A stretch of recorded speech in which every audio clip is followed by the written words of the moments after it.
You can theorise as much as you want, but the fact is there wasn't a visual difference despite massive increases in the weights. So getting stronger is obviously a key element, but there are other elements involved in growing big muscles. People look at just increasing resistance as the be-all and end-all, which it isn't. Welcome to Corporate Warrior, the podcast that brings you the best advice on how to improve your health, optimize performance, and maximize productivity. With your host, Lawrence Neal. This episode is brought to you by Health IQ, a life insurance company that helps health-conscious people like runners, cyclists, weightlifters, high-intensity training participants, and more get a low rate on their life insurance. Go to healthiq.com/cwarrior to support the show and see if you qualify. If you take care of yourself, you do smart strength training, you eat well, and your life insurance company doesn't seem like they care, there's an answer for you. Health IQ actually gives savings to people who take care of themselves. About 56% of Health IQ customers save between 4 and 33% on their life insurance because of this. Health IQ customers can save up to a third because physically active people have a 56% lower risk of heart disease, 20% lower risk of cancer, and 58% lower risk of diabetes compared to people that are inactive. But your life insurance company probably just doesn't care. You care, and there are companies out there that care. To see if you qualify, get your free quote today at healthiq.com/cwarrior or mention the promo code CWarrior when you talk to a Health IQ agent. Hey guys, I am Lawrence Neal and welcome to another episode of Corporate Warrior, the podcast that teaches you how to optimize your high-intensity training workouts for maximum gains and start and grow your high-intensity training business. My former guests include high-intensity training experts like Dr. Doug McGuff and Drew Bay, paleo pioneers Mark Sisson and Rob Wolf, zero-carb carnivore Dr. Sean Baker, diet and metabolism expert Dr. Ted Naiman, successful serial entrepreneurs, time management experts, high-intensity training bodybuilders, New York Times bestselling authors, and everything in between. If you're interested in pushing your genetic limits and using HIT to prepare for bodybuilding contest, you're going to love this episode. My guest today is former pro bodybuilder Mark Houghton. Mark was introduced to Arthur Jones, Mike Mentzer's heavy duty system, and Nautilus early on. He became a strong supporter of hard brief training and used it to turn his skinny body into a powerful physique. Mark experimented with all kinds of training approaches over the years, including training once a week, utilizing MedX equipment, increasing frequency, and using Brian Johnston's zone training, aka J-Reps. At 43, Mark decided he wanted to look better than his 23-year-old self and decided to compete in drug-free bodybuilding contests. Mark won a British title in the over 40 Masters class, and in 2012, he became the BNBF British Overall Masters champion, earning himself a pro card, which is the elite level. Later that year in Miami, he made his pro debut at the DFAC World Finals and placed third in the Masters class, which is a very, very impressive achievement indeed.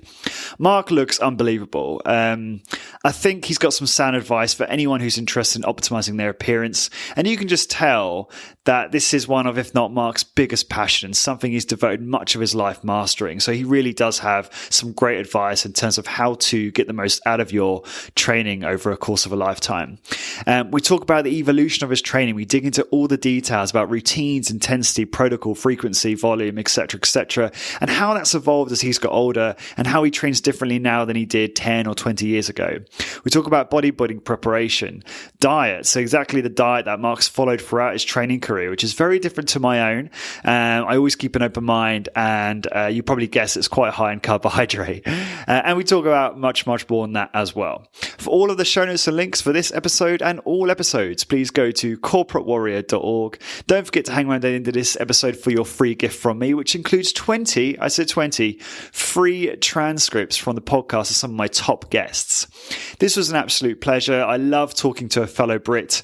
Since I now live in Ireland and the British accent still has a very nostalgic and homely feel to it. But anyway, without further ado, I give you high-intensity training bodybuilder Mark Houghton. Mark, welcome to Corporate Warrior. It's good to finally have you on the show, mate. Oh, thanks for asking me. So we're looking forward to it. So, in preparation for this, obviously I was doing my usual stalking on Facebook and researching, and found you to be a very interesting person to learn more about. And I'm excited to ask you some questions to learn a little bit more today. Just wanted to start off because I can see obviously you've been an instructor at the gym. You've been obviously competing in lots of different bodybuilding competitions. But what do you actually do for a living? What is your main career alongside that? I'm now retired from London Underground. I did 28 years working there, Oh, really? which it wasn't a bad job. It was decent pay. You did shift work, but you got lots of time off and lots of holidays. So it allowed me to go to places like the USA and follow two of my main hobbies. One which was involved collecting old soul music, which is now my retired stroke small business I run, and obviously to do with the train at different gyms and meeting fellow bodybuilders of the same mindset and fellow trainers, really. And what were you doing specifically for London Underground? I worked in the ticket offices when they used to exist. And when they closed down, I got the opportunity to get a lump sum redundancy. And after 28 years, it was a reasonable amount. And I just turned 50. And I was allowed to take an early pension. So I got 2 lump sums, essentially, which has gone towards buying this new house I've just bought with my partner. Good for you. That's awesome. So yeah, that sounds ideal. Cool. Yeah, obviously I'm used to live and work in London for near on 10 years, so I'm very, very used to the London Underground. Although yes. You'll find this quite funny, actually. I went back to London for a little bit when I was in the UK earlier this month, so this month being January 2018, and I was standing there on the tube, and I went to press a button to open the door because I forgot that they open automatically, and I just looked like such a fool because, you know, back in the day when I'm using the tubes all the time, you become, you know, this kind of busy, stressed out person who's like on autopilot, and anyone who gets in your way or hesitates, you're just like, get out of my way. Yeah. And I was that person this time around because I'm like hesitating to look for the button, and it was just funny to me to kind of re-experience that. Well, to be fair though, if you go on national rail trains, the buttons there you do need to push to open the doors, so you're actually probably in a habit of utilising the National Rail rather than the Underground. Well, funny you should bring that up. That's your excuse. Yeah, exactly. No, exactly. But funny you should bring that up. I then later had an overground train journey during that same week where I had to press the button and I just stood there. And someone just slowly reached past me and tapped the button, and I was like, oh, I'm sorry, mate. And I was holding up this huge queue of people behind me. Anyways, so, okay, cool. But you've also been an instructor, is that correct, at Physical Culture in Putney, in London? No, Cannon Sports Club, which they no longer exist now. They got taken over and bought out. I can't remember the name of the company, but it was actually one of the first places in the UK to have Nautilus machines. And they had a full line of Nautilus machines. The club in the city near Cannon Street, hence the name Cannons, and they opened a second club in Covent Garden, in not far from the main area in Covent Garden. So I worked in between the two clubs part-time with me underground job, and there were some crazy long days ahead there. I could do like a 7 till 3 shift on the underground and then go in at 5 o'clock and work till 9 o'clock in the evening at Cannons. So I couldn't even think about doing that now, let alone actually do it. And you were training at this time, so that must have been pretty tough because you weren't probably getting a great deal of sleep. No. The good thing was that they were quite flexible with my hours. So I weren't working every day. I would do, say, Monday, Tuesday, Wednesdays, occasionally do weekend shifts. And I would tell them when I was available, and they would just fit me in. And they were quite flexible if I got caught, if I was finishing late. If I was on a shift that finished at 5:15, I'd get there, say, 5:45, and they still pay me from 5. So I was very well happy with that. And between 9 and 10, it'd allow me to train after I'd finished at the gym because it was open till 10 o'clock. Go on. Sorry, go on. Yeah. It was just a really enjoyable and interesting time, really, because I took an instructor's course in the early 80s, and by then I was really into the Nautilus stuff, and it wasn't a Nautilus instructor's course, so you have to bite your tongue and do exercises you think are not actually very safe, but to get a certification. And in the end, the company went bankrupt about a year later, so the instruction wasn't the actual certificate wasn't worth the paper it was printed on, despite the time and cost and stress that involved. So, but by the time I went to be interviewed for this Canon's job, I actually failed my first interview because on my actual CV it said Mark had interested in bodybuilding, and Canon's wasn't a bodybuilding type gym. And the lady that interviewed me, she had quite a downer on bodybuilding, and she dictated the interview. So my friend who actually was working for Canon's at the time arranged a second interview and got the club manager and the gym manager down at the same time. And to be frank, they didn't get a chance to get a word in edgeways. I dictated that one. I went there, told them, first thing I said, I'm now doing athletics, nothing to do with bodybuilding. I enjoy bodybuilding, but that's just a sideline. And I dictated the whole Nautilus book to them. And they brought it up a few years later when it came to my interview, and they said, we had to take you on. You knew more than we did about the Nautilus stuff. So that's how I actually got the job. When you first got into bodybuilding and I guess stumbled across like the Nautilus bulletins and Arthur Jones's work, etc., I'm assuming bodybuilding was probably not that popular in this country around that time. Is that right? It wasn't quite as mainstream as it is now, but I think bodybuilding is always going to be on the sidelines. It's just and in certain areas it's becoming a mainstream because it's been watered down a lot with these physique contests they have now, where they wear the board shorts and the model categories, and it has become more mainstream and popular. But bodybuilding itself is still on a sort of low level, I would say, because you get the wrestlers who work out. I'd say training and lifting weights is much more mainstream now. Bodybuilding is still a fringe sport. And it was really nice for me to learn that you, at some point, I don't know if you still do, worked out a physical culture in Putney. Do you still train there? I haven't been for about a year because now I'm living in Lincolnshire. Oh. It's such a long journey to get to London. But I've been to physical culture on several occasions. Chris is a friend of mine, so we go down. We normally spend about 3 hours chatting. I spend about 30 minutes training. Yeah, he's a character, Chris, but I like him. He's a good guy. I've not met Chris, but I know Paul Wiley, who trains down there. Don't know if you know Paul. And I've only been in there I think once actually. So Paul put me through a high intensity training session on some of the Medic stuff there, and that was a lot of fun. And I did that with my friend Ross. That was easily like probably 4 or 5 years ago now. Maybe not quite that long ago, but it feels like that long. And same sort of thing. Like we were just chatting about all things high intensity training, and then ended up going for like a massive rib dinner afterwards and carrying on the conversation. Nothing wrong with that. Post workout calories can't beat them. Exactly. It was a great gym actually, and not very well known. I'll obviously link that up in the show notes for those that live and listen in London or near London. Definitely check that gym out. It's got a big tradition as well. It's been going for so many years, and lots of people, not just bodybuilders, but it's got a history of powerlifting and in more recent times strongmen training there. So it's actually quite an historical gym for the area. And it's a great place to train. I would recommend it to anybody. Awesome. And talking about Medics, you actually used to train at the same place I did for a few years. Yeah. Oh, you trained? I was a member there for about 5 years, 5-6 years. Oh, wow. I left in the mid-2000s.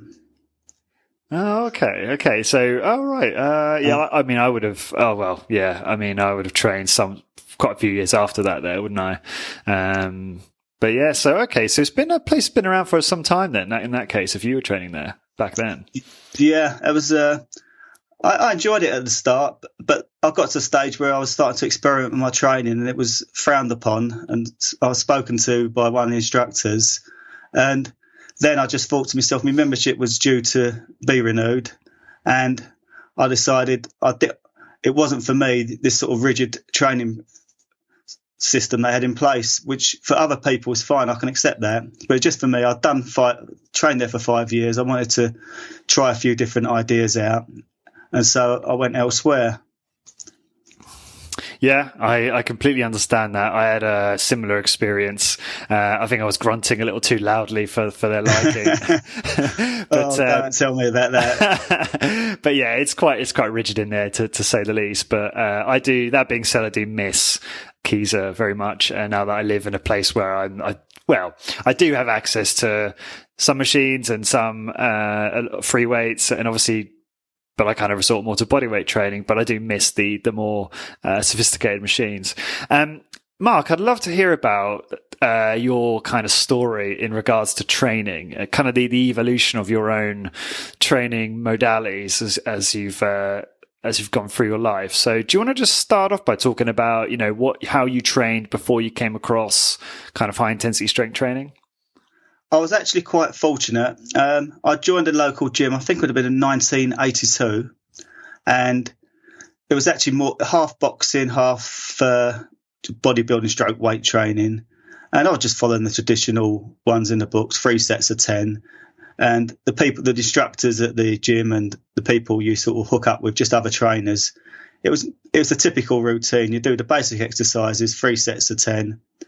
And that I actually progressed fairly well, and I enjoyed it there. But then I started to started buying bodybuilding magazines and really got into it in a big way, and started hearing about these other gyms in the area. And I found there's a gym in Stratford called Bill Stevens, which was a bodybuilding gym. And after must have been about 2 months, I ventured down there and went in there, and the atmosphere was real hardcore. It was serious bodybuilders in there, but not everyone. Everyone thinks when they go into a gym, even the hardcore gyms, everyone's a serious bodybuilder. It's still only a small percentage. Most of the other people go there to get inspired by these guys, but they only make up a small percentage. And I actually loved that sort of atmosphere. So I carried on at the first week or two in my usual sort of training, 3 sets of 10. And then I was at the West End in London in a sports shop, and wandering around, went downstairs, and there was a free weight section, and this young kid was doing bench presses in there. And here's me, been training a couple of months, thinking I'm this sort of big guy wearing a jacket, and I probably looked like the skinny little guy I was at the time with a little bit of muscle. But they didn't see. All they saw was a skinny guy wearing a jacket, and this guy had done about 10 reps on silly weight, maybe 100 pounds. And I said, I can do better than that. I don't know why I said it. Probably because there was an attractive blonde girl working there I wanted to show off to, but as you are at the time, 16, 17. So the guy said, go on then, if you think you can do it. So I took my jacket off, and suddenly this little physique there with a few veins down my arms, but probably about 13-inch arms. And he obviously saw that I'd done a bit of training, and he said, you're going to do this easy, aren't you? So I've done about 25 reps and stopped. And so I started talking to the guy, and he said, my boss, he's a bodybuilder, come talk to him. So the boss came out a few minutes later, and he come out, talked to me, told me he'd done a competition, and he was raving about this guy called Mike Mentzer and his training principles. And so he sort of bombarded me with it, really, and he got me really interested. So I went back, and I remembered one of the bodybuilding magazines, the guy had the name Mentzer in it. So I looked up and started reading through his training ideas and decided to start trying them. So that was how I actually began with the sort of high intensity style training. And then to add to that, about a month later, Bill Stevens' gym got 6 Nautilus machines in from the States. So the Nautilus Mike Mentzer thing came almost in a short space of time.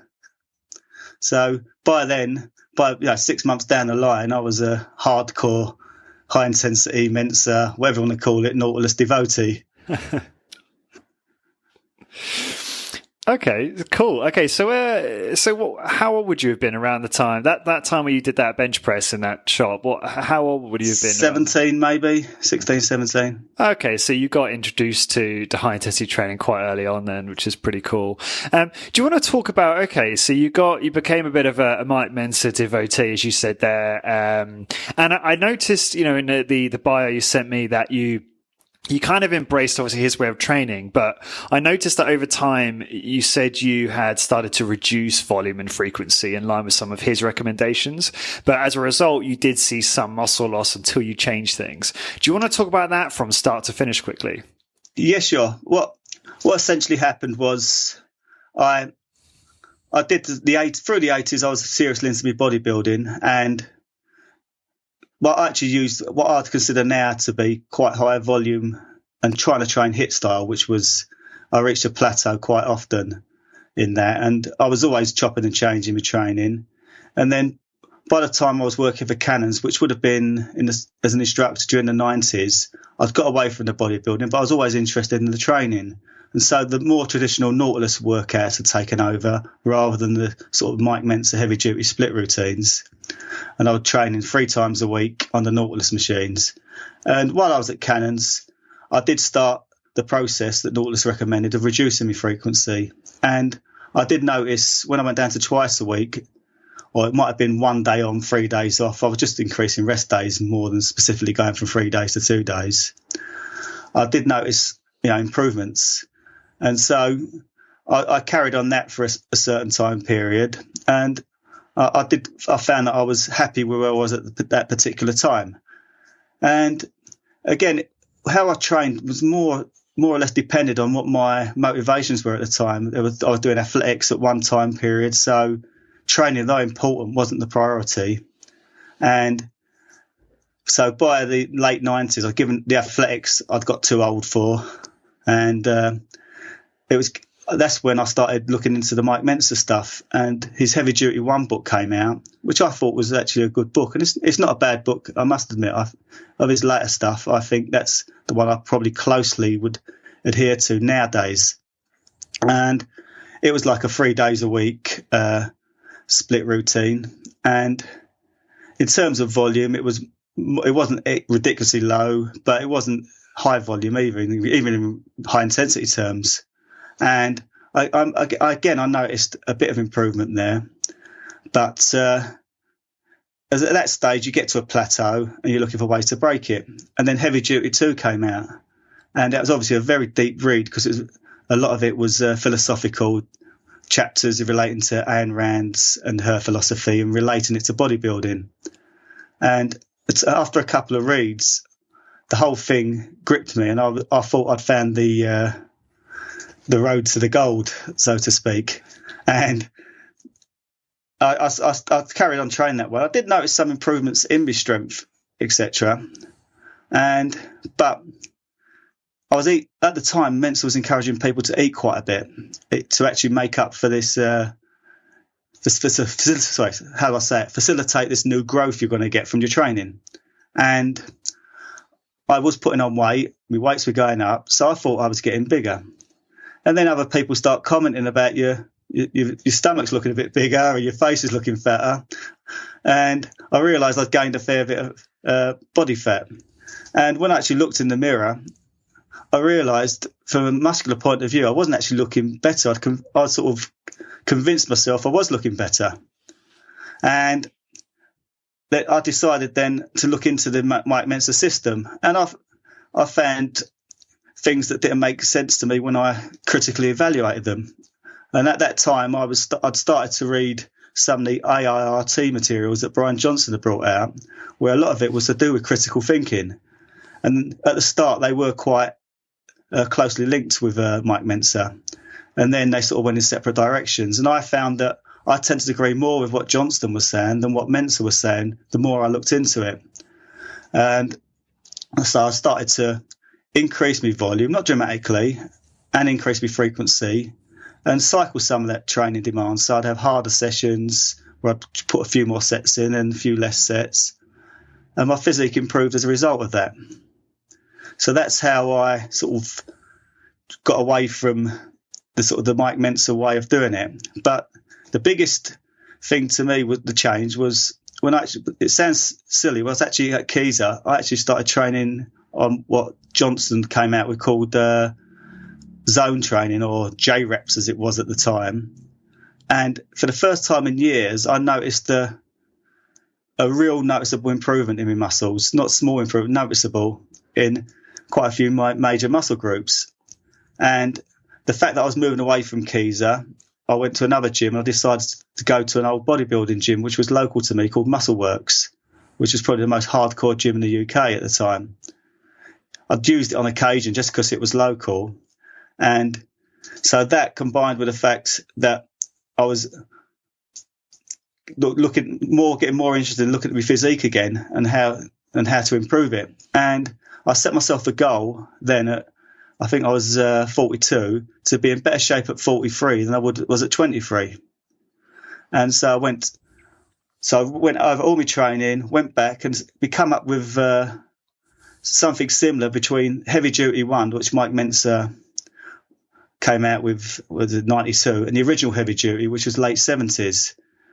Some sort of amalgamation between the two, and started training consistently 3 days a week, occasionally 4 times, but I would cycle that. So sometimes if I felt that I was starting to plateau, I would ease down to 3 days, then have the occasional layoff and carry on like that. And my physique, started to fill out, and I got that shape of a bodybuilder back again that I used to have as a teenager, but a bigger version from all the years of training behind me.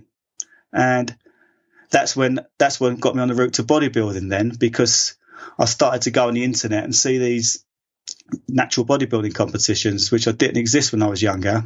And I looked at the photos and thought, I might be able to do okay in that. So that actually, the actual training evolved over the years, and with the bodybuilding came as a result of that. So that's how I sort of. So it was a gradual thing. It's like anything in life, it's a learning process.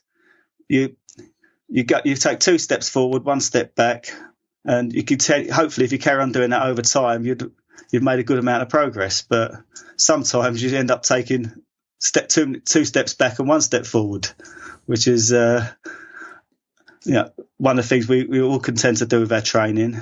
So, but that's essentially how I ended up, how my training evolved at that particular time. And when I got back into bodybuilding, it evolved a bit more because I did start to incorporate non-HIIT methods into my training as well. And they make up a certain percentage of my training when I get a chance to train nowadays. But I still keep HIIT training at the heart of what I do, because my body responds to it. But I found that adding these other, some other non-HIIT training methods has allowed me to make a few percent improvement above what I just had doing the HIIT. So what no, that's really interesting. Like what workout protocol has been most effective for you over your career? If you could dig into some of the details of what routines would look like, volume and frequency, that type of thing. It just goes in cycles. I think it depends on what stage of your training you're at. In the early days, I can remember making huge increases in my leg size. When I went to the gym, there was a machine called Polaris, they had a squat machine. I'd go onto that, load it up to the stack, and do 20 reps, and then reach roughly 20 reps, reach failure, and then drop the weight 200 pounds and do mid-range non-lockout reps until I couldn't do anymore. And I repeat that for 2 cycles, and maybe do a set of leg extensions after that.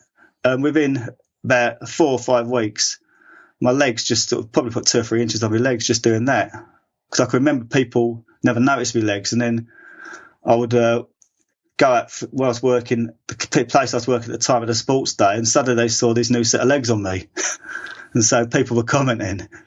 And it was that something drastic like that. And I got that routine from the Nautilus Advanced Bodybuilding book at the time, where Ray Mentzer was on the duo squat, did reps to failure, and then did the akinetic bar, worked sort of one leg, the positive and against the negative. I don't know if you've ever used a Nautilus machine with the akinetic bar. I don't think I have, no. Oh, it's hard to describe. It's you're pushing your one leg's positive strength and using the negative strength of the other leg to resist it. So it's continuous tension. The range of movement's not as much as you would do normally on a duo squat, but the burn you get from that constant tension is just ridiculous. So you can imagine doing, say, 20 reps on the squat machine and then reducing the weight and putting this bar in place and then just working in the mid-range, constant tension, one leg against the other, how much the lactic acid build-up would be. And I sort of was influenced by that when I actually followed this routine. But it did make significant difference to my legs in that time. Other than that, when I did the zone training with what Brian Johnston was promoting at the time, that was a significant step forward. When I reduced my training to twice a week at Cannons, doing about 7-8 exercises, I noticed a significant improvement there. And I think equipment you're using and whether you're training with a split or whole body routine can make a difference in regards frequency as well. Because if you're training whole body, then twice a week, I think for anyone that's trained for a significant period of time is, a reasonable training protocol. If you do it 3 times, I think within a while you'll just burn out. And for some people, once a week is more an advanced way of training.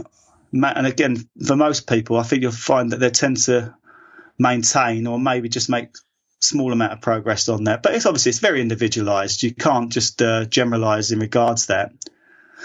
Whereas on the split routine, your training frequency will increase because otherwise, you'll be training a body part once every 3 weeks. So there's no benefit to doing a split routine if you're going to train a body part once every 3 weeks, when on a whole body routine, you're training it once or twice a week. So the split routine as well is not as systematically demanding. When you do a whole body, you do your legs and then you realise you've still got chins, dips and everything else to come after that.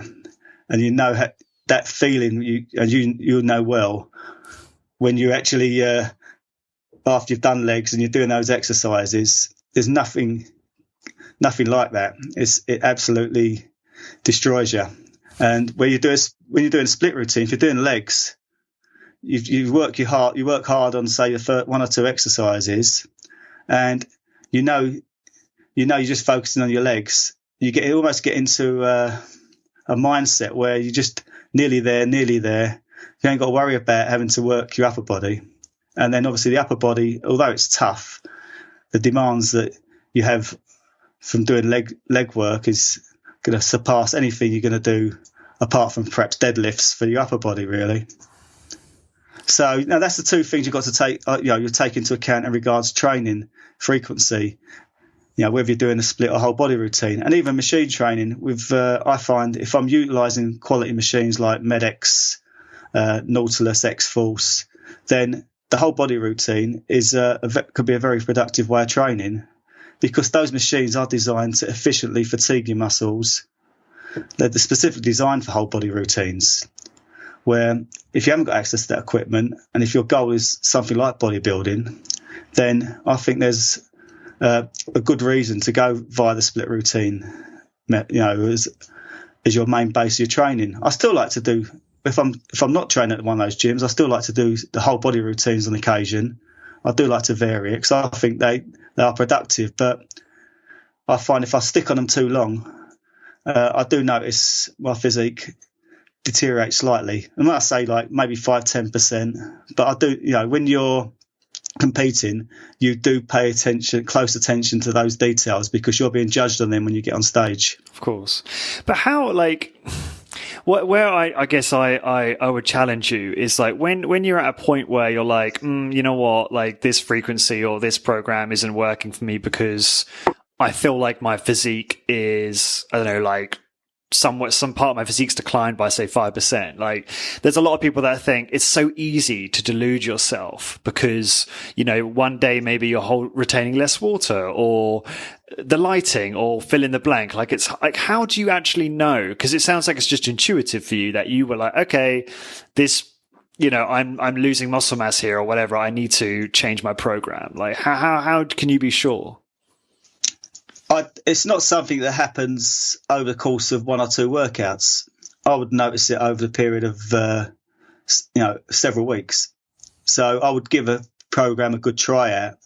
And sometimes you've just got to be honest with yourself. I think we all look within bodybuilding, it's all about the detail. And that's why, for me, I think I've got a trained eye on my own physique now. It's taken me years because I've deluded myself on so many occasions in regard to that. So I'm pretty harsh on myself and try to come across it and approach it in a non-emotional way or a non-judgmental way. I will look at something, assess it, and I'll note it, and then I'll just keep an eye on it. So if I feel my muscles are looking flat, just say my shoulders, and I'll come back and try do 2 and 3 more sessions like that. And if I don't notice any more improvement, then I'll look into why they're looking like that. So it's assessing everything and not making sudden decisions on, I'm looking a bit flat this workout, this system's not work, this system of training is not working. So it's not so much. So I wouldn't do that. I would give it time, but I would just keep notes of things. And if things are not improving, then something has to change. And the fact that when I did change it, for example, from Keiser, when I introduced the zone training, for example, my physique changed dramatically, showed me that I was either doing something right with the zone training or something wrong with the Keiser training. And probably a bit of both.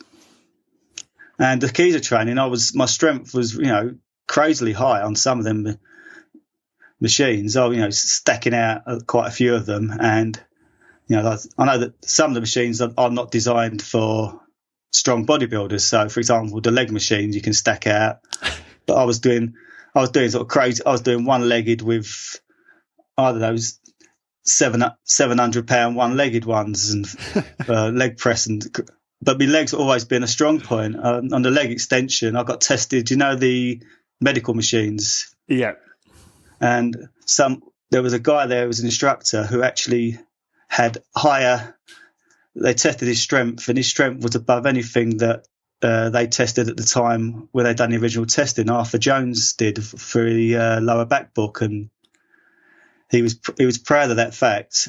And then they tested me, and after the 4th position, because they test you statically in different positions, I actually got my right leg started to cramp up, and so I had to stop the test. And the woman then who did the test then showed me the results, and I was above this guy in every single position until my leg cramped up. So I'm sure there's loads of people that would still be stronger than me, but it just gives an idea that my leg strength was. My legs have always been really strong. And the funny thing is, I don't think my legs were any bigger from the start of when I began at Keiser than they were at the end. But my weights probably went up, several £100 in the leg press and probably about £200 in the leg extension, for example. So you can theorise as much as you want, but the fact is there wasn't a visual difference despite massive increases in the weights. So, getting stronger is obviously is a key element, but there are other elements involved in growing big muscles. People look at just increasing resistance as the be all and end all, which it isn't, but you can't just ignore the fact you do need to get stronger. And now it's time for a quick break. This episode is brought to you by Health IQ, a life insurance company that helps health-conscious people like runners, cyclists, weightlifters, high-intensity training participants, and more get a lower rate on their life insurance. Go to healthiq.com/cwarrior to support the show and see if you qualify.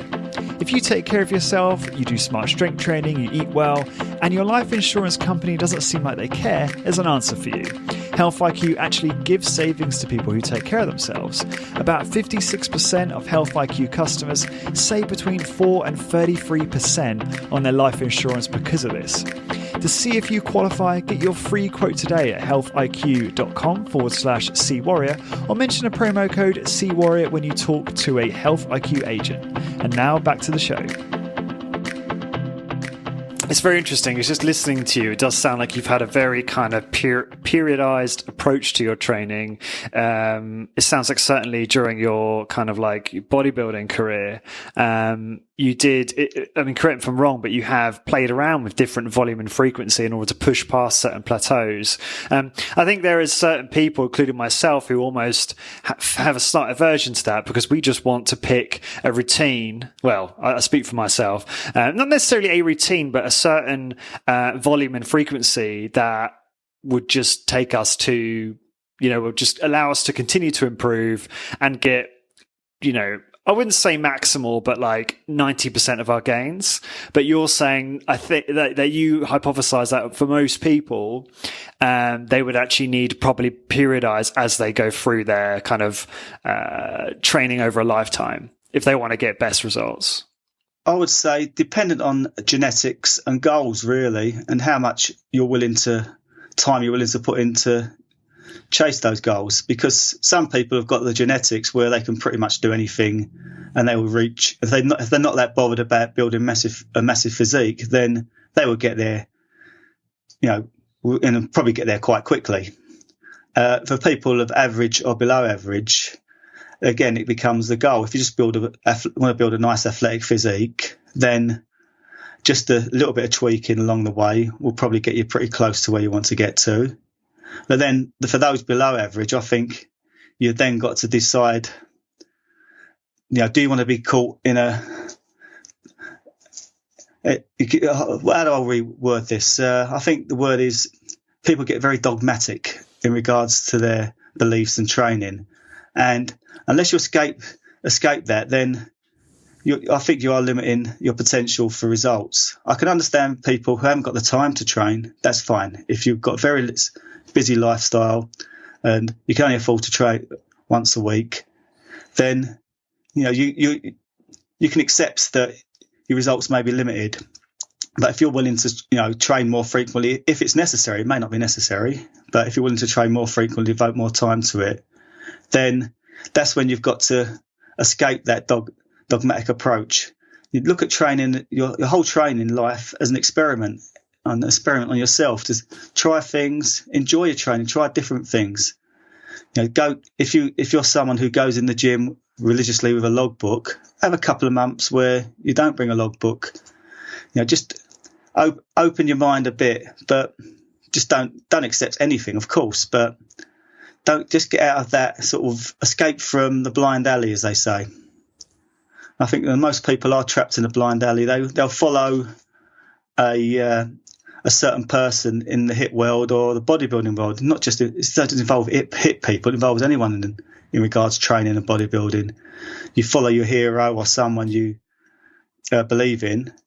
Someone like Arthur Jones, a genius. The most influential guy for me in exercise, but you don't have to follow everything he says word for word. Read his stuff, analyze it.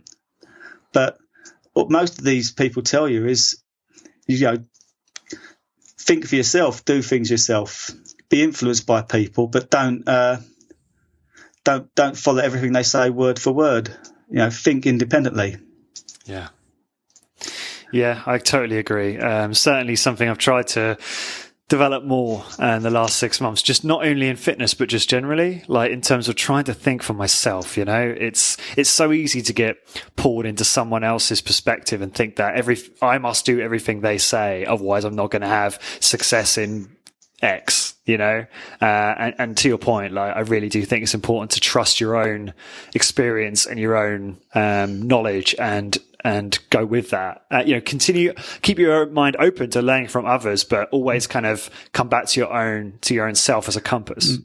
Yeah, I think it's important to have a set of core beliefs, because those core beliefs are normally established over a period of years, because over things and they're there because they've actually worked. And it's, as you say, you follow certain people, but you've still got to critique what they say as well. It's very easy. We'll follow certain people, and I'm guilty as anybody in the past, where you almost sort of take what they say word for word, and a lot of the things they're coming up with are just their own opinions. They're not facts, their own opinions, and then a lot of times they're generalisations. They may not apply to you. So it's important to critique, your own training system, not just other training systems, and even the people you disagree with. Sometimes reading some of the things that they say, and you may only agree with 10%, 15%, but there might, in that 10, 15%, you may learn something new that will help your training. And that's, to me, is the way forward. You've got to have it's like training. You've got to you stick to the basics, and once you've got the basics established, then you can sort of experiment a little and branch out a little. But the basics will always be there. And what are the basics from your perspective? In regards to training, it's train hard, be consistent with your training, train regularly. Make sure you manage those demands of the training, so you regulate your volume and frequency as necessary. So if you're training brutally hard, then you've got to take into account volume and frequency. If you're training quite frequently and quite hard with a fair amount of volume, then within a short period you're going to reach a plateau. So then you have to decide which of those you're going to reduce, or you can take a layoff, or you can do what a lot of HIIT people do, is if they train hard, they'll reduce the frequency and volume at the same time. But there's nowhere where it says you can't train with a reasonable amount of frequency, a reasonable amount of volume, and train brutally hard. It just means you can't do it for very long. So it's just managing those demands over time. So it's almost like a graph where you could have, intensity, volume, and frequency quite high, and then have a period where all of them are quite low, and all things in between you can mix them up a bit. So you could reduce your training intensity and maybe try some higher volume training, just to see how your body responds, and just for a break from it mentally, if nothing else. And for me, that's the sort of approach I like to follow in regards to that. Yeah, no, I like that a lot. And Doug McGuff did a recent YouTube video about experimenting with intensity, frequency, and volume, and he kind of drew it out on a board and used them as sliders to kind of illustrate, how one should kind of do a self-experimentation. And so I will link to that because I think that's a great illustration of what you're saying. Mark, I'd love to hear about one of the most productive routines you've done. So perhaps something you've done leading up to one of your bodybuilding competitions. Maybe talk about what a typical week, like if you're doing perhaps a 2 or 3 times a week routine, what the routine looks like in detail. I know it varies, but if you could just kind of elaborate on one particular routine, that would be really interesting. Okay, I'll give you 2, and I'll try and be as brief as I can. I would say, first, for the people who are doing whole body routines, the productive ones, which I followed when I was at Cannons, would have involved training roughly twice a week and doing an A and B routine. So the A routine, for example, would be the duo squat machine, followed by maybe a calf raise. And then I would sort of do a pullover, shoulder press, 10-degree chest, bicep, tricep, abs. And then the next workout could be a leg extension, leg curl, hip and back, pull down, decline press, lateral raise, lower back, maybe a chin, maybe a dip. Something like that would be. So the exercises would be mixed and matched over the 2 workouts there. And it would just, at the time, it would have been the typical Nautilus, 1 set to failure. But occasionally I would introduce certain other factors in, maybe a few false reps, a few negatives, but you can't use them too often because you'll find yourself plateauing very quickly. So that would be for the whole body routine. For the split routines. In the latter days, I found the three-way split has always worked well for me. So I'll do a leg session. And if I was doing a typical HIIT one, at the time I would utilise something like, say, if I was doing legs, maybe go onto a squat machine or a leg press and do a couple of heavy sets. My focus on my first exercise would be heavy but good form. So no explosive lifting. It'd be a Cybex. I don't know if you ever use any Cybex machines. 40-degree leg press, and that'd be pretty heavy. I'll do a couple of 2 or 3 warm-up sets. And in regards warm-ups, I would do whatever I feel is necessary, whether it's none or several mini sets. Normally, the mini sets, if I do them, tend to be at the start. And there's half for psychological and half because you're getting older and your knee joints ache a bit. And when you're loading up the sort of weights I was using on my legs, you couldn't jump in and do 1,200-pound leg presses without a warm-up. So I wouldn't be able to do that right now, but at the time when you're training regularly and you're building up to those weights. So I'll do a couple of sets. Maybe the first set I would do, say for example, 1,000 pound. The weight is irrelevant because if I could use a vertical machine, I might only use 400 pound or 500 pound. So it sounds like a massive amount of weight, but a lot of those machines, the weight aids you on anyway, just for the angles of the machine. So forget the weight. Just hypothetically, I would say 1,000 pounds, for example, on the first machine, on the first set. Go to failure, might get 14 reps out, and then a few minutes later I'd rest, and I might put another 10, 15 pound on each side, push that as hard as I can, maybe get 7 or 8 reps, and occasionally I'll do a strip set and drop a couple of plates off, and that would be me heavy stuff out of the way. Then I'd move on to another exercise, leg extension or a hack squat, maybe both. Then I'd probably only do 1 set of each, but those sets I'll do, for example, do some zones. I'd segment the reps into top half and bottom half, and I'll go do that to exhaustion. And then the third exercise, say hack squat, I might just do a moderate weight, and again just do a strip set, or just mess around with the weights. Just do, for example, what Johnston recommends, like cluster type training. Do 3 reps here, 3 reps there. I'll try something different. My focus after the first heavy sets, my focus is just fatiguing the muscle, and I'll find out ways to do that. I could do lots of mini sets within the space of 3 minutes. So if I want to, when you're actually using plates, weight plates, it can be a bit awkward because you're taking off plates.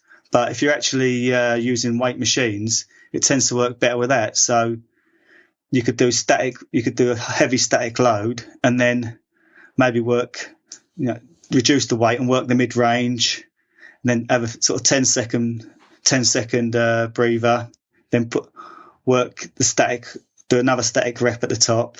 So I'd mix and match at the end. I'd just that's where I know people sort of mock it, where the so-called not instinctive, but just sort of freestyling it, the training a bit. All I'm trying to do is fatigue the muscle. The heavy work's been done, and you reach a stage where after so many years, when you're ready to stop training. And again, this method I wouldn't recommend to sort of newcomers in training. The basic way, the basic methods for new people is the best way to get there. So that would be legs done, and right way through the workout, I'd follow similar methods. So it'd be focusing on load at the start when I'm strongest. Then after that, it's about fatiguing the muscle, and it won't take many sets.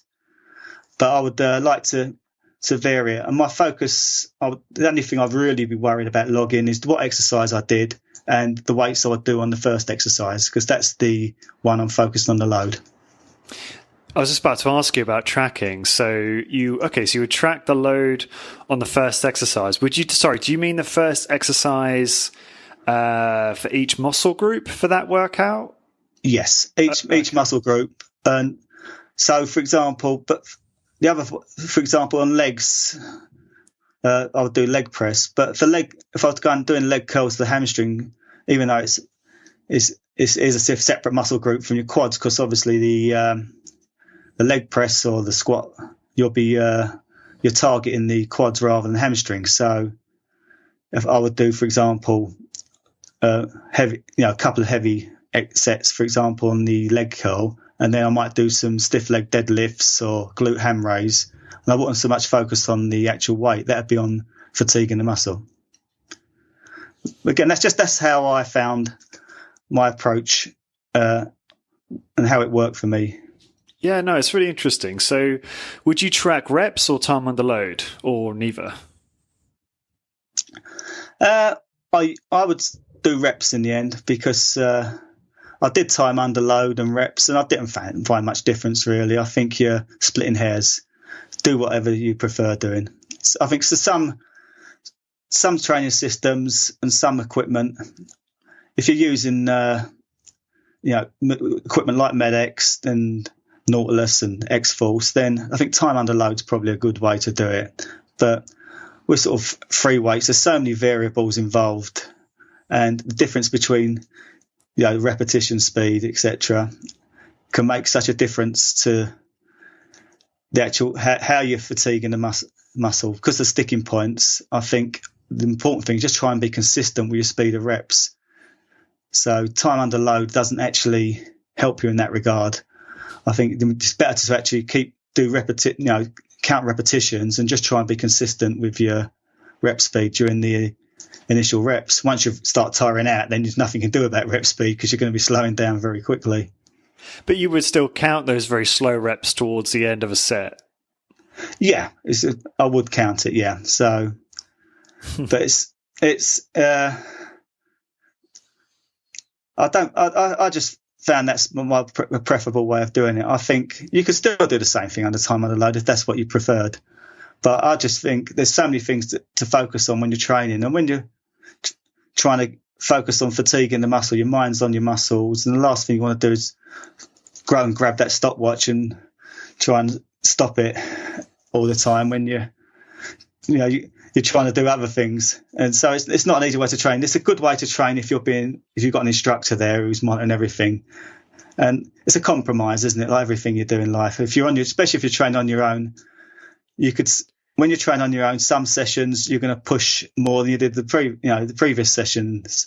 For example, you think you're giving 100%, but sometimes there's still probably 1 or 2% more you could give. When you've got an instructor or someone like an Arthur Jones, for example, you'd get 100% out you every single time. Otherwise, you'd soon know about it, I think.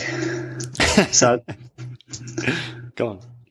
Yeah, no. So I think, when training on your own and being an instructor is a totally different thing. So an instructor, I can fully understand time under load, because that's a precise, accurate way of measuring it, and they can then focus on the other aspects of the exercise. When you're on your own and you're doing free weights, there's too many other things to think about. So I think repetitions is an easy way to do it. I like that, because it's funny. I kind of laughed when you talked about grabbing the stopwatch to stop it, because when I'm training bodyweight here, I tend to use I either use a Casio watch or I use my phone, and it's like sometimes I have the phone on the floor, and people listening to this who do this type of thing will be able to. This will probably resonate, and I'll see the time, and I'm like, right, that's 15 seconds. So when it gets to 20, I'll start contracting, and then I just take 20 off the total time under load. Yep. and, you know what I mean? But then there are times where you forget, or you don't stop it, or I don't know, like, it's easy to make mistakes and kind of fool yourself a little bit. So there are times where I'm like, because you don't have the luxury of someone supervising, which would obviously be ideal, maybe reps are sometimes more useful because it's just simpler. However, and this is going to sound silly, but I actually find it difficult to count reps because I'm so focused on the exercise and typically so exhausted that I just forget. Do you ever have that issue? Yeah, occasionally I've lost track on reps, and then I just sit back and I think to myself, does it matter? And in the big scheme of things, it doesn't, does it really? One rep here, one workout here, it doesn't matter. Yeah, that's the big takeaway, isn't it? Over the long term, what does that one exercise really matter? So long as it's done with a high degree of effort and ideally to failure, right? It reminded me about something someone posted on Facebook about they'd set up the equipment to do a superset or pre-exhaust set, and someone had jumped in and grabbed the equipment in front of them, and they didn't know what to do. And now I sit back and I actually laugh my head off about it, because I think I used to be like that. When I used to work at Cannons, I'd set the equipment up to do my pre-exhaust. I would go from super pullover to pull down. And one was on one half of the gym and the other one was on the other half. I'd set up the seat position, the weight, all my previous weights. I knew what my new weight was going to be. And at the time, it was you've got to go from one exercise to the other in 3 seconds. Otherwise, you lose the effect of pre-exhaustion. So I'd push to failure on the super pullover, getting ready to go. And then at the corner of my eye, I see someone on my machine. So then you worry about reaching failure. You're trying to push a bit longer, hoping that they're going to jump off the machine. And then you go there, and then I'd run over and stand by. And I shouldn't have done. I was almost trying to intimidate the people. But at the time, you're so fired up in your own training. And they would be just throwing the weight down nearly, willy-dilly, just really poor technique. And you want, at the time you're an instructor, you want to say something, but on the other half, you want to grab that machine and get on it and carry on. And then you're just getting so frustrated, and they're taking their time. And now I look back and I think, what's it matter? It doesn't. If I rest 1 minute, 2 minutes, it's one workout, one exercise. But at that time, you're so focused, and everything has to be done in a certain way. You're chasing the reps from the previous workout, but it doesn't matter. But I was that person at that time. What wise words. So you mentioned earlier, you say you're 50 now, is that correct? 52. 52. Okay. You look great, by the way. So but you're not competing bodybuilding anymore, but you're still what are you kind of doing now in terms of training? Very little at the moment since we moved house. We had a long process before we moved house, so my training frequency went down quite a bit. And since we moved in, I haven't done much in the way of training. I actually trained twice in the last week, which is a record for me over the last sort of 6-7 months. There's a local gym I've been going to because so much is on. I've actually got a shed out in the garden I've set up with a bench and some weights, and I've managed to set it up as I want it. It's very, very cramped. The weights are limited, but I'm old enough and experienced enough now to make it work in the short term. And long term, my plan is actually to build a log cabin, or not me build it. That'd last about 30 seconds if I built it, but to buy a log cabin and get one installed at the front of our driveway. We've got quite a large driveway. And once the rest of the house is finished, is to get one of those installed and then equip it with the basic stuff. And then I'll get back to training on a more regular basis, and maybe take on one or two sort of clients locally to boost my income. Awesome. Do you know what? I was just about to ask you, once it's done, can I fly in and check it out? And of course you can. You're more than welcome. Give us something different. It'll certainly be something different for you anyway. For sure. No, I'd love to. I'd love to also be trained by you. It'd be really fun. Yeah, I look forward to it. Yeah, we'll definitely arrange something. Awesome. You might be about 50 by the time it's done, but. Well, what's your?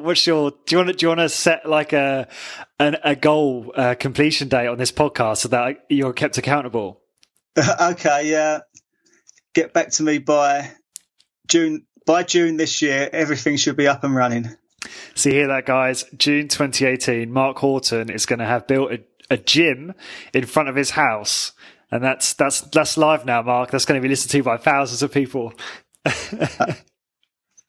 Okay, that's give me some incentive anyway. That's it. Okay, so I loved looking through your pictures of the bodybuilding stuff, especially where you did like, here's me at 42 and here's me at 47, and just it's so interesting looking at the contrast between the different pictures and how your physique looks. And reading your achievements in bodybuilding, and the listeners would have already heard an introduction, so they know what you've achieved, and obviously they've seen your physique, and it's incredibly impressive. And when I was reading about, I know you had a few knockbacks during your kind of bodybuilding career, and then finally you won one of the kind of main Masters events. How did that feel? Because reading that, I just wanted to ping you and like message you and say, "Oh my God, Mark, this must have been so fulfilling for you." Like, how did that feel to win that title? And elaborate on that. It was something special. I can actually still now recall the feeling. I was standing at the back of the stage. Everyone's done their routines. They have what's called a pose down, and it's more for the audience, a bit of fun. Then they stand you back into the line, and I can remember they start calling out the placings, and they start from 5th place down to 1st. So the first thing is they call out 5th place, and judging by the feedback and the call outs in the morning, I'm thinking, I don't think I'm going to be placing that low. The general feedback was, so I got from someone who's very critical, said, I think you've got it. And I said, I'll be happy with 1st or 2nd because the top 2 go to the World Championships. He said, I'll be very disappointed if you didn't get 1st. So that filled me with a bit of confidence. And the call-outs, I was in one of the first 2 or 3 in all the main call-outs. So you're pretty sure you're going to make the top 3, top 4 maybe. But I've been in the centre before all through, and I've got placed 2nds and 3rds and worse. So you can't always guarantee that. So the 5th place gets called. I'm not expecting myself to be called. So I'm reasonably confident. They call this guy as the previous winner. He comes in 5th. And then it comes the 4th place. Now you start getting a little bit nervous. You're thinking there's 3 or 4 other guys there that are pretty good, could be challenging. So they don't call them. Then it's 3rd place. And I'm thinking, don't call me 3rd. I want to go to Miami for the Worlds. Don't call me 3rd. And they call it. I said, I'll be happy with 2nd there. And they call 3rd this other guy. So suddenly I was happy with 2nd. Now it's different because down to 2, and I'm pretty certain I know the guy who's 2nd, and me and him have had a competitive record where he's been a really close rival with me, and I've got a lot of respect for the guy. And I'm thinking, me and Henry again, but come on, let it be me. And suddenly they call. You seem to wait forever for him to call it. They call 2nd place. And you're just waiting to hear, don't want to hear that M for Mark. You just Henry, and they call his name out. And then suddenly I just realise, yes, I've got it. And then other people in the audience who've come to support you start calling out your name. And you're standing there just waiting for the announcement. And it meant so much. But those things go through your brain, building up to it. And it meant so much to me because everyone said, oh, you can win if you got leaner, did this, you can win the British title. And I've always been there or thereabouts. I actually competed in a different federation's British title, and I got 2nd one year. And I found out I lost afterwards by 1 point, which was, I wish I'd known that, And so at that time, but after that, it didn't matter because once you've won it, and then I competed afterwards. What people don't realise is I won the over 40s category, and then you go for an overall Masters, which is where you get your pro card. You're up against the over 50, the over 60, and over 70, and realistically, the over 70s shouldn't have a hope in hell. And even though they look phenomenal, a 40-year-old shouldn't use to a 70-plus-year-old guy, and so it's normally between the 40 and 50-year-old. Although this year in the World Championships, a 60-year-old guy won his pro card there, Rick, and he's absolutely incredible for his age. What's his full name? Rick Waters. Mm-hmm. And when I first watched my first natural bodybuilding show, he won the over 40s at the British Championships. So almost gone full circle.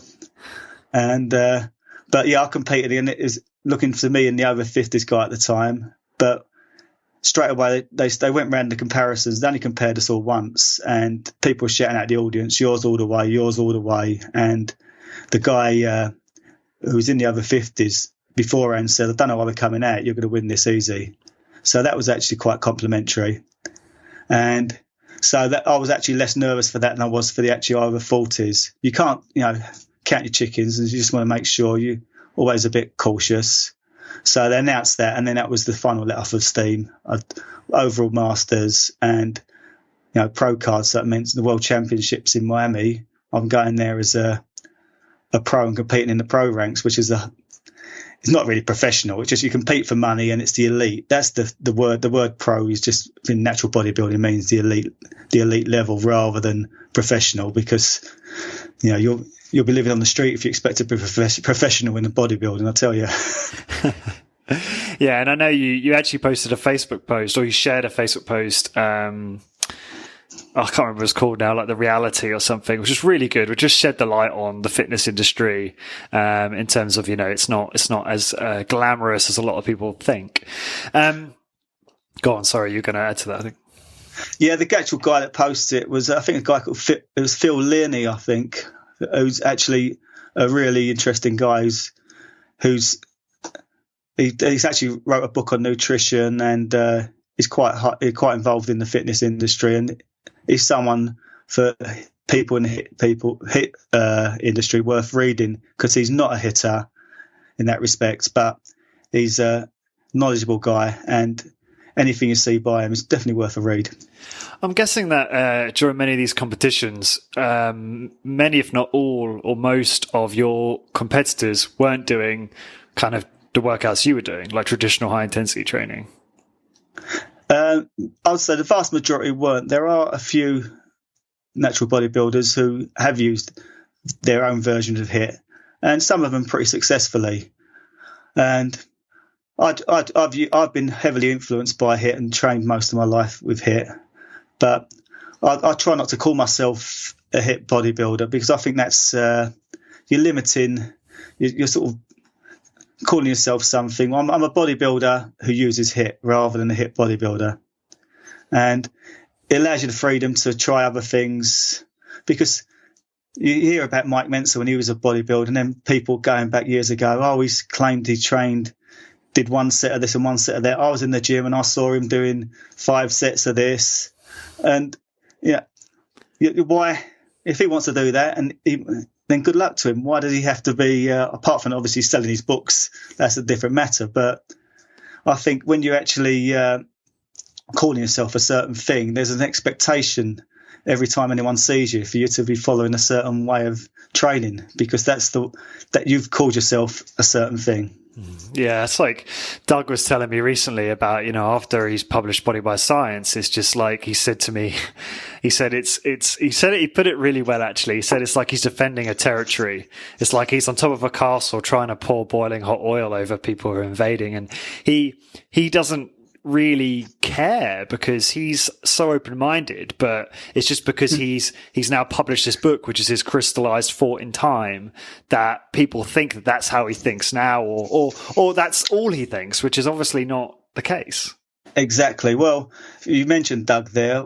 I attended a HIIT conference in Toronto in 2009, and we actually had Doug on there by video link, and in person he was a totally different character to what you perceive from reading his book, and much more open-minded. We actually spoke about what if someone can't push themselves hard enough to reach failure in one set during your workouts.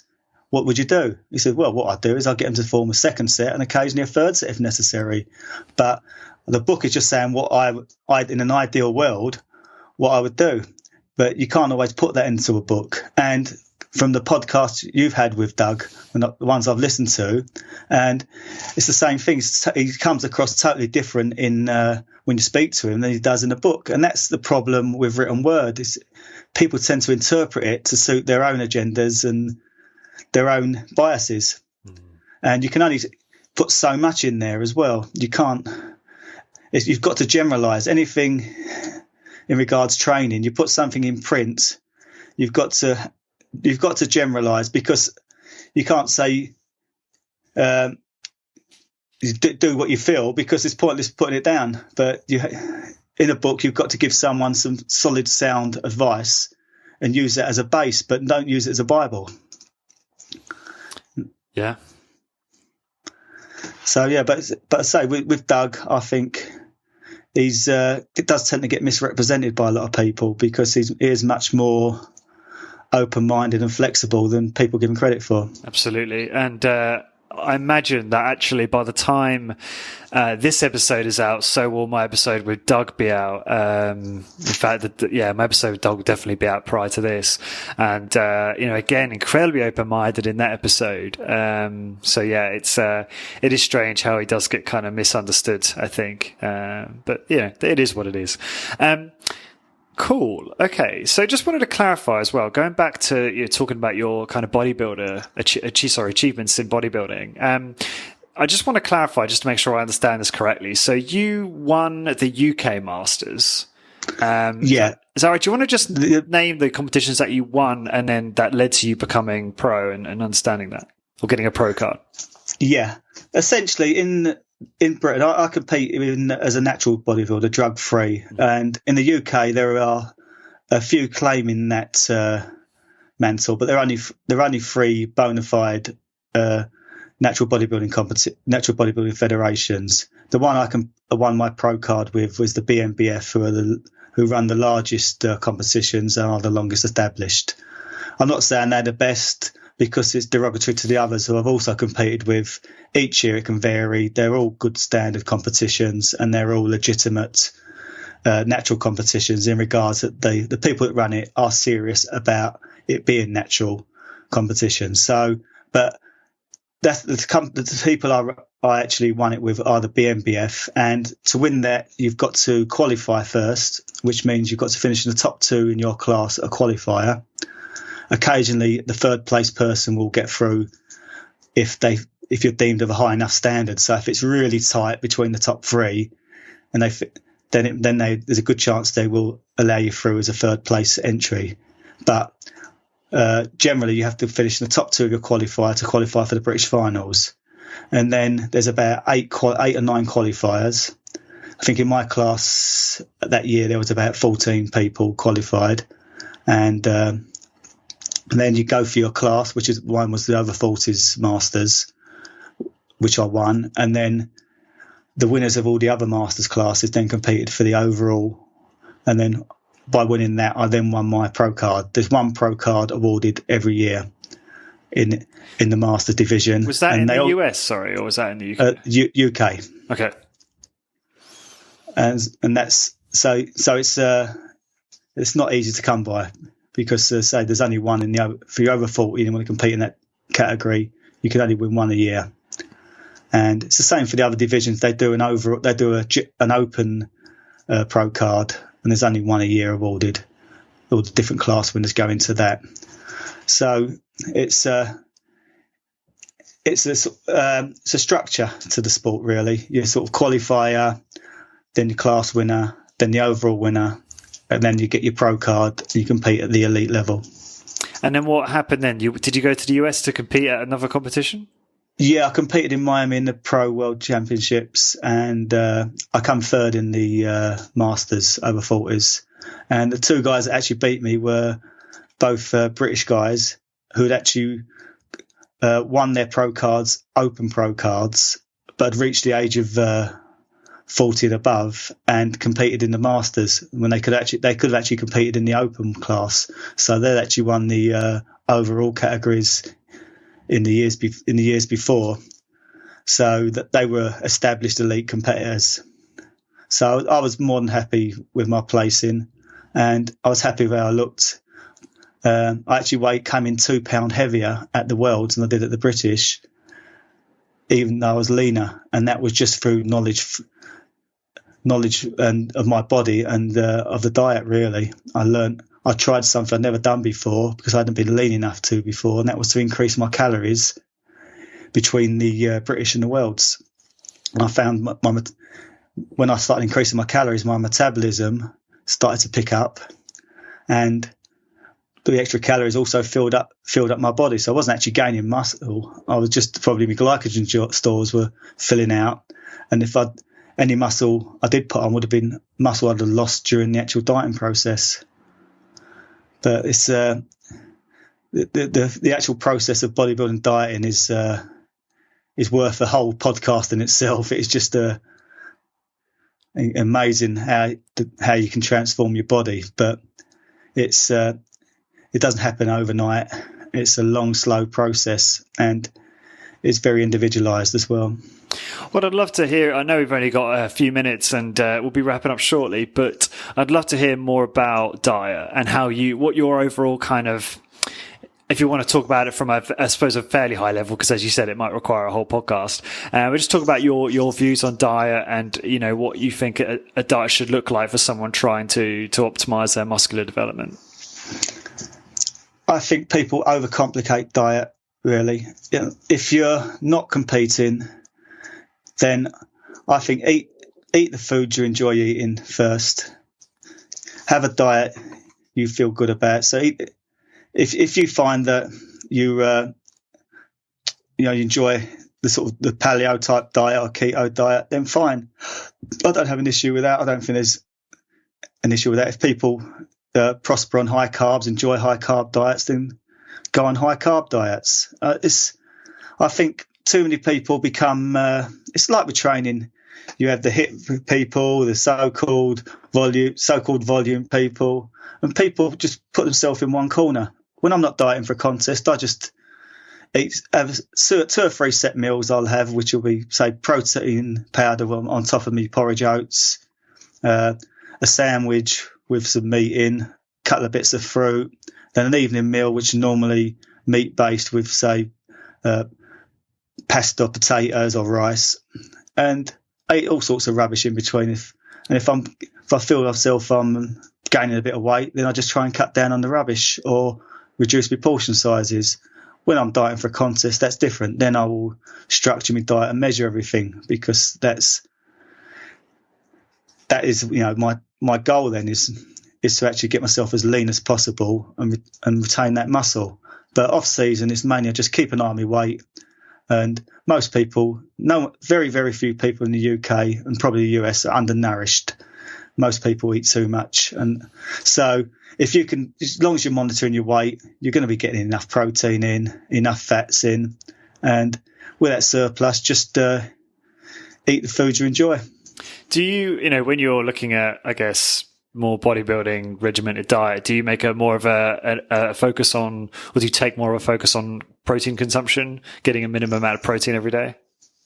I find that bodybuilders tend to overdo the protein for natural bodybuilding, certainly, because once you diet, for example, when you're dieting for a contest, all you're really looking to do is retain muscle, and you don't need a huge amount of protein in your diet to retain the muscle.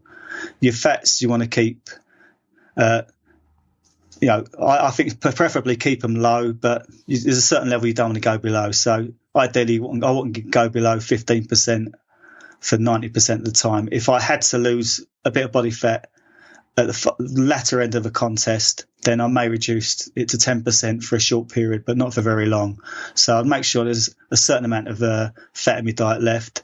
And my focus would be on the carbs, because one thing, they're protein sparing, and also you're actually giving the body's preferred energy source for workouts. And you get the extra bonus is when you're training is that glycogen in your muscles, that fullness.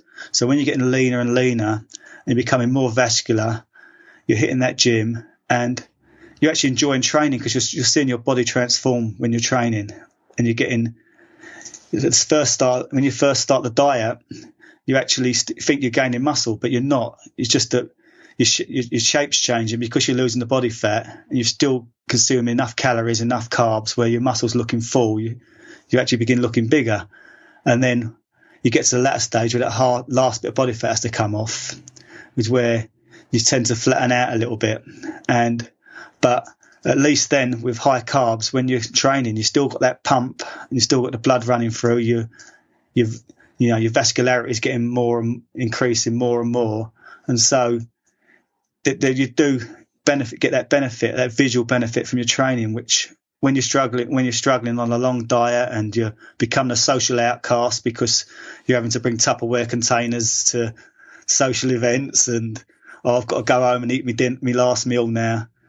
Those moments in the gym you do tend to appreciate. So I'm a fan of high carb dieting, but again, it's if you find you can get better results trying it a different way, then by all means do so. But I just think you're working with your body as an athlete and as a bodybuilder, utilizing carbs. So I'm a fan of the high carb diet. Yeah, that's interesting. I was just curious. I meant to follow you up. Ask you this follow-up question earlier. Obviously you've obviously been as focused on bodybuilding in the last 6 months with the house move and everything. Have you noticed much of a drop in terms of your physique from when you competed, or? To a certain extent, yeah. I would probably. It's hard to gauge it in percentages, but I'm definitely, a bit smaller, a bit flatter overall looking, my physique. I've still got that sort of bodybuilder physique. And a lot of that's partly due to the fact that I spent the last year sort of cleaning up my diet a bit overall. So I've actually got a fair bit leaner than I was. I was up to about 230 pounds 2 years ago. Now I'm about just over 200 pounds. So I normally compete around about 180. Well, I'm trying to think now. I'd be 187 to 190 pounds. So I'm only about a stone over my contest weight, but I've probably a few pound of that's muscle, but not a massive amount. How tall? So are you? Getting leaner. I'm 5'10". Oh wow, okay. Do you consider yourself a strong responder to training? It sounds like you are, from what I'm hearing. In certain ways I am, but I think it varies muscle group to muscle group. Like my calves, I don't need to train. My legs respond well to training, but a lot of it is creating an illusion with natural bodybuilding. I'm actually quite fortunate. I've got a reasonably decent frame where I've got fairly wide shoulders and narrowish waist, and combined with decent leg development, and I know how to pose my legs, I can create what's called an X shape, what they call the sweeping quads, where they sort of got they sort of curve when you look at them from the outside as a silhouette, and the sort of the V shape from the shoulders down to the waist. So, what I have to actually maximise that look, that's when the diet comes into it, because I've obviously got a decent amount of development. I won't call myself a genetic superior, because when you actually see some of these real genetic superiors close up on stage, the muscle density and thickness, I don't have that a lot of them have, but I'm quite blessed in my actual muscle shape, and it's probably got average in a lot of the muscle groups and above average in some other muscle groups, but probably quite fortunate in that the muscle groups I've got good genetics in enhance my shape, my overall shape. And I do think that most people who train, if they really wanted to compete in bodybuilding, most people with average genetics and slightly more could achieve a certain level of success. But once you get to sort of British level and above, then you do need quite a certain amount of genetic advantages in that department. I can imagine. Mark, this has been a lot of fun. Thank you so much for jumping on the show. What's the best way for people to find out more about you? Okay, you can either contact me. Facebook's probably the best way to do it. It's quite an easy medium. And if you want to send me a friend request, that's fine. Just mention the podcast or any bodybuilding, or you can go on my bodybuilding page, which is DFAC Masters Pro Mark Houghton. You can do a Google search for that and send us a line that way, or ask any questions. I'm always open to spend time answering people's questions. I won't necessarily tell you a scientific fact, but I'm happy to give an opinion and my own thoughts on anything. And as long as it's not too detailed, I'm not someone who's going to say take up a consultancy. I'm just contact me anyway, any one of those ways, and I'm more than happy to answer your questions. Awesome. And everything that Mark just mentioned, as well as all of the resources, books, people, etc., that have been mentioned during this episode, will be in the blog post, which will be on corporatewarrior.co/Mark. So that will take you straight to the blog post. But if you want to see that and all of the episodes, you'll need to go to corporatewarrior.org, which will redirect you to a page where all of the episodes to date will be listed, and you can listen to the ones that are most appealing to you. And until next time, guys, thank you very much for listening. I hope you enjoyed that episode. Before you head off, head on over to corpwarrior.com, that's CORP warrior.com, to get your free high-intensity training Google Progress chart, an ebook with 6 interview transcripts of some of my top guests, including Dr. Doug McGuff, Drew Bay, and Bill Day Simone, on how to optimize muscle gain, fat loss, and overall health in an efficient, effective, and sustainable way. These transcripts are deliberately not verbatim. Instead, they've been transcribed in an easy read format to make it more enjoyable and easier for you to quickly pick out what you need and start getting results.